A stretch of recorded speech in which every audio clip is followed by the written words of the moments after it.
친족 상도례가 위헌인지 여부를 따지는 헌법재판이 열리고 있는데 먼저 박수홍 씨 사건, 친족 상도례 논쟁을 불러왔던 박수홍 씨의 호소부터 들어보시죠.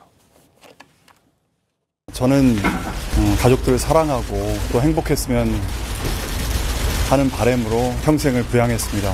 청춘 바쳐 열심히 일했던 많은 것을 빼앗겼고 바로잡으려고 노력했지만 그렇게 되지 않아서 이 자리에 섰습니다. 많은 것을 빼앗겼다.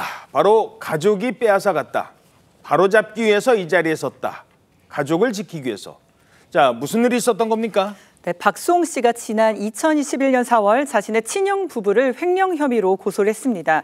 검찰은 이들이 2011년부터 2021년까지 10년 동안 박수홍 씨의 매니지먼트를 전담하면서 연예기획사의 회사 돈과 박수홍 씨의 개인 자금 등 61억 7천만 원을 횡령했다고 기소를 했는데 중복된 내역 등을 제외해서 40억 원대로 공소장 내용을 변경했습니다. 그런데 이 돈이 어떻게 사용됐는지 그 구체적인 의혹이 언론에 공개되면서 논란이 됐었는데요. 조카들이 사용한 것까지 이제 전해지면서 논란이 확산됐습니다. 법인카드 사용 내역에 PC방 사용 내역이 있었는데 이 친형은 사무볼 공간이 없어서 PC방을 썼다라고 했지만 이 친형이 해외에 나가 있을 때도 PC방 카드를 쓴 내역이 있었고 또 카드로 학원비를 결제한 것도 알려졌습니다. 학원비도 카드로 결제가 됐어요. 자, 자녀들 학원비까지 법인카드로.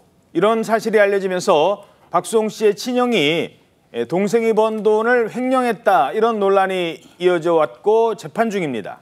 그런데 이때 이들 형제의 아버지가 등장을 해요. 그러면서 사건이 다소 엉뚱한 곳으로 방향을 틀고 일파만파 커집니다. 아버지 주장은 이랬습니다. 횡령? 그거 우리 아들, 우리 큰아들이 아니라 제가 한 겁니다. 아버지가 아들 돈을 횡령했다라고 나서는 거예요. 급기야 부자 간의 대질 조사까지 이루어져야 했었습니다. 박수홍 씨의 개인 재산 관리를 아버지가 전담했고 형은 모른다고 일관되게 진술을 하고 있습니다. 대질 조사 과정에서 박수홍 씨가 이제 아버지한테 질문을 드립니다. 아버지는 인터넷 뱅킹의 비밀번호를 아십니까? 그러니까 아버지께서 당당하게 나는 그런 거 모른다라고 하시더라고요. 아버지는 왜 그런 얘기를 했을까요? 왜 그런 주장을 했을까요? 박수홍 씨 측에서는 이렇게 해석했습니다. 바로 친족 상도례, 친족 상도례를 악용하고 계시는 것 같다. 자, 왜 이런 말이 나왔던 겁니까? 박수홍 씨 아버지가 자신의 행위라고 주장하고 나선 이유가 친족 상도례를 적용받기 위한 노림수 아닌가라는 주장이 제기된 바가 있습니다. 그 이유는 친족 상도례 초항의 내용 때문인데 우리 형법에 규정된 친족 상도례에 따르면 직계혈족, 배우자, 동거 친족, 동거 가족의 재산 범죄는 그 자체로 형 면제 사유라 형사처벌의 여지가 없습니다. 다만 그 외의 친족의 재산 범죄에 대해서는 고소가 있어야 공소를 제기할 수 있는 친고죄로 규정되어 있습니다. 자, 형은 반계혈족입니다. 비동거 친족이라 형의 재산 범죄를 발견했을 때 동생이 고소하면 형사처벌이 가능합니다. 아, 같이 사는 형이 아니기 때문에? 네, 같이 산다면 형사처벌이 불가능하지만 같이 살지 않는 형은 형사처벌이 가능합니다. 자, 결혼해서 분가를 했어요. 그렇죠. 그렇지만 아버지는 직계혈족입니다. 아버지가 재산 범죄를 저질렀다고 하더라도 아버지의 재산 범죄는 형 면제 사유로 원천적으로 형사처벌이 불가능합니다. 이를 이용하기 위해서 아버지가 나서서 자신의 행위라고 주장한 것 아닌가라는 분석이 나오게 된 것인데 한편 이와 관련해 박수홍 씨의 형은 지난 1심에서 회사 돈 20억 원을 횡령한 혐의는 인정됐지만 개인 자금 16억 원을 빼돌린 부분은 무죄가 선고됐고 현재 항소심이 진행 중입니다. 자, 그래서 이번 그 박수홍 씨 사건을 계기로 친족 상도례에 대한 논란이 더 커진 겁니다.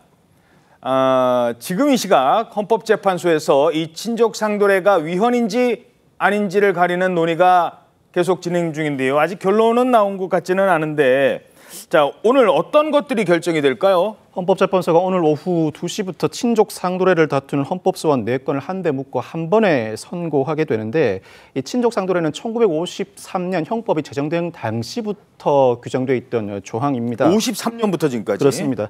지난 2021년에도 헌법재판소가 친족 상도례 위헌 여부를 다룬 바가 있는데 당시 5대4 의견으로 합헌 결정을 받은 바가 있습니다. 그 논리는 가정 내부의 문제에 국가 형벌권이 간섭하는 것은 바람직하지 않다는 취지였는데 이전에 가정 내부의 문제로서 국가가 개입하지 않던 가정폭력, 아동학대 사건도 지금은 관련 특별법에 따라 개입하고 있습니다. 그렇죠. 재산 문제에 대해서만큼은 굳이 국가 형법권을 발동하는 것이 능사가 아니라는 인식이 깔려 있거든요.